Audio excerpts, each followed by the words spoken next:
दोस्तों, इस वीडियो में हम 10 ऐसे तरीकों के बारे में बात करेंगे जिससे आप अपनी सेविंग्स को सही तरीके से मैनेज कर सकते हैं। नंबर 1, अपने एक्सपेंस का रिकॉर्ड रखना। अगर इंडिया की सबसे फेमस कम्युनिटी के बारे में बात करें तो आपने एक नाम जरूर सुना होगा, मारवाड़ी कम्युनिटी। मारवाड़ी लोग हिसाब के बहुत पक्के होते हैं। उनके पास से अगर 10 रुपए किसी जगह पर खर्च होते हैं तो वो उसका हिसाब रखते हैं। कुछ लोग इसको कंजूसी का नाम दे सकते हैं, लेकिन असल में ये सच नहीं है। पैसों का हिसाब रखना और पैसों को खर्च नहीं करना, ये दोनों बहुत ही अलग अलग चीजें होती हैं। मारवाड़ी कम्युनिटी पैसे तो कमाती है, लेकिन उनके पास अपने खर्चों का पूरा हिसाब होता है। जब आप अपने पैसों का हिसाब रखते हो तो आप अपने फ्यूचर की प्रिडिक्शन करने में परेशानी नहीं होती। अगर आपको पता है कि हर महीने किस चीज पर कितना खर्च करने वाले हैं तो उसके बाद आप अपनी सारी फाइनेंशियल प्लानिंग उसी तरीके से कर सकते हैं। अगर आपको ये पता ही नहीं कि एक महीने में किस चीज़ पर कितना खर्च करने वाले हैं तो आपको पैसा इन्वेस्ट कहाँ और कितना करना है, इसके बारे में सोचने का कोई मतलब ही नहीं रहेगा। आप जब भी खर्च करें उसे लगातार कहीं नोट कीजिए। इससे आपको पैसों का मैनेजमेंट करने में आसानी होगी। और दूसरा, जब आप अपने हिसाब को नोट करते हैं तो लगातार एहसास रहता है कि हम कितना पैसा खर्च कर रहे हैं, जिसकी वजह से हम आने वाले खर्चों पर थोड़ा कंट्रोल कर सकते हैं। इससे हमारे एक्सपेंस भी कम होते हैं। नंबर 2, कैश में सेविंग्स बिल्कुल ना रखें। अगर आप अपनी सेविंग्स के पैसों को कैश में पड़े रहने देते हैं या अपनी सेविंग्स अकाउंट में यूं ही रख देते हैं तो इसका मतलब उस पैसे की कीमत समय के साथ कम हो रही है। वो आपके लिए एक लायबिलिटी है। इसलिए पैसों को हमेशा ऐसे फॉर्म में रखिए जिसमें वो आपको ज़्यादा ग्रोथ दे सके, जैसे कि gold, real estate, mutual funds या fix deposit. Number 3, savings random तरीके से ना करें। आप अपनी सेविंग्स को खर्चे की तरह लीजिए। जब आप पैसे सेव कर रहे हैं तो आप ये मत सोचिए कि इस पैसों को आप अपने लिए बचा कर रख रहे हैं, बल्कि आप ये सोचिए सेविंग्स आपका जरूरी खर्चा है। तभी आप सेविंग्स के लिए उस खर्चे में से पैसे निकाल पाएंगे। क्योंकि अक्सर लोगों के साथ होता है कि वो सोचते हैं कि वो पैसों की सेविंग्स करेंगे, लेकिन जैसे ही पैसे उनके हाथ में आते हैं वो अपने खर्चों पर कंट्रोल नहीं कर पाते और जो पैसे सेविंग्स पे जाने चाहिए वो लायबिलिटी खरीदने में खर्च हो जाते हैं। इसलिए आपको पहले से ही सोच कर रखना है कि आपको अपनी इनकम का कितना हिस्सा सेविंग्स के तौर पर बचा कर रखना है। नंबर 4, सेविंग्स को कहाँ इन्वेस्ट करना है।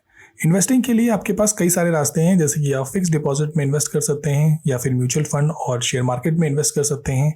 कई सारे लोग प्रॉपर्टी या रियल एस्टेट में इन्वेस्ट करना पसंद करते हैं, लेकिन उन लोगों का मानना है कि रियल एस्टेट में इन्वेस्ट करने के लिए बहुत सारा पैसा लगता है।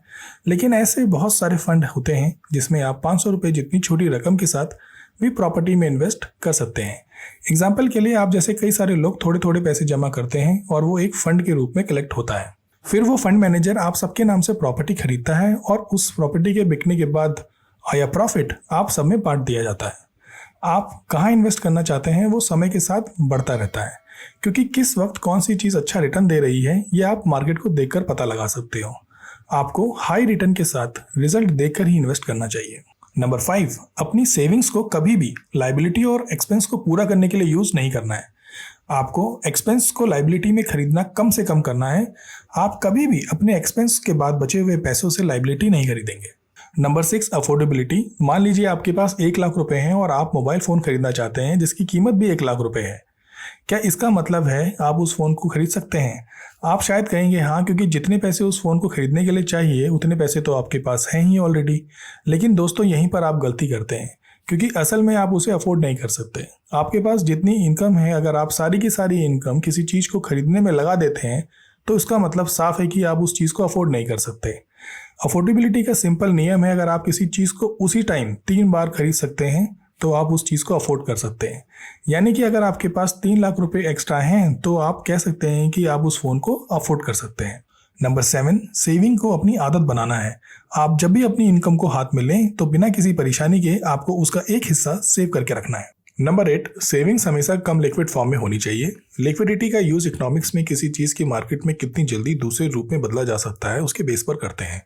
अगर आपके पास प्रॉपर्टी है तो ये कम लिक्विड तरह का सेट है, क्योंकि प्रॉपर्टी को बेचने के लिए आपको एक लंबे प्रोसेस से गुजरना पड़ता है। आप बाजार में गए और तुरंत अपनी प्रॉपर्टी पर साइन करके अपनी प्रॉपर्टी बेच नहीं सकते। लेकिन अगर आपके पास 10 रुपये है तो आप तुरंत उस 10 रुपये से कुछ चीज़ ले सकते हैं। इसका मतलब है कि पैसा सबसे ज़्यादा लिक्विड है, क्योंकि इसे हाथों हाथ यूज़ किया जा सकता है। पैसे से कम लिक्विड है सोना और चांदी। साथ ही साथ इस लिस्ट में शेयर मार्केट के स्टॉक्स भी आते हैं। फिक्स डिपॉजिट में भी आप अपने पैसे निकालने में थोड़ा वेट करना पड़ता है, इसलिए उस पैसों को खर्च करना थोड़ा मुश्किल हो जाता है। जब आप अपनी सेविंग्स को कम लिक्विड फॉर्म में रखते हैं तो आपके खर्चे कम हो जाते हैं, क्योंकि उन पैसों को खर्च करने के लिए आपको एक लंबे प्रोसेस से गुजरना पड़ता है। नंबर 9, फेक चीज़ों में इन्वेस्ट ना करें।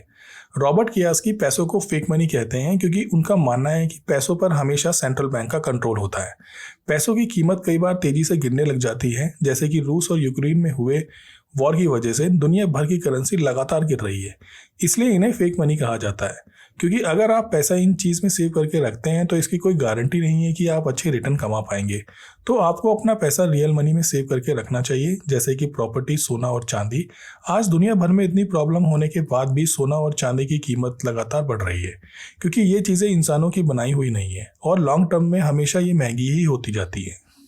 नंबर 10, जल्दबाजी। आज टेक्नोलॉजी के टाइम पर हमें हर चीज़ का रिजल्ट जल्दी जल्दी चाहिए होता है। इसी वजह से हम सेविंग्स में भी इसी चीज़ को अपनाने लगे हैं। लोग अपनी सेविंग्स को किसी जगह पर इन्वेस्ट करते हैं और चाहते हैं कि उन्हें रातों रात भारी भरकम रिटर्न मिल जाए, लेकिन ऐसी कोई भी अपॉर्चुनिटी नहीं है जो आपको बहुत कम टाइम में अच्छी रिटर्न दे। आपको सेविंग मैनेजमेंट में पेशेंस रखना है और जल्दीबाजी में कोई भी स्टेप्स नहीं उठाना है। एक बार जब आपने एक पैसा इन्वेस्ट कर दिया तो उसे मैच्योर होने के लिए थोड़ा टाइम दें, तभी आप उस जगह से अच्छे रिटर्न की उम्मीद कर सकते हैं। सो दोस्तों, ये थे सेविंग्स के 10 टिप्स। इन्हें आप डे टू डे लाइफ में यूज करके पैसे सेव कर सकते हैं। आई होप आपको ये वीडियो अच्छा लगा होगा। वीडियो को लाइक करें, शेयर करें, सब्सक्राइब करें और बेल आइकन को दबाना ना भूलें। जय हिंद।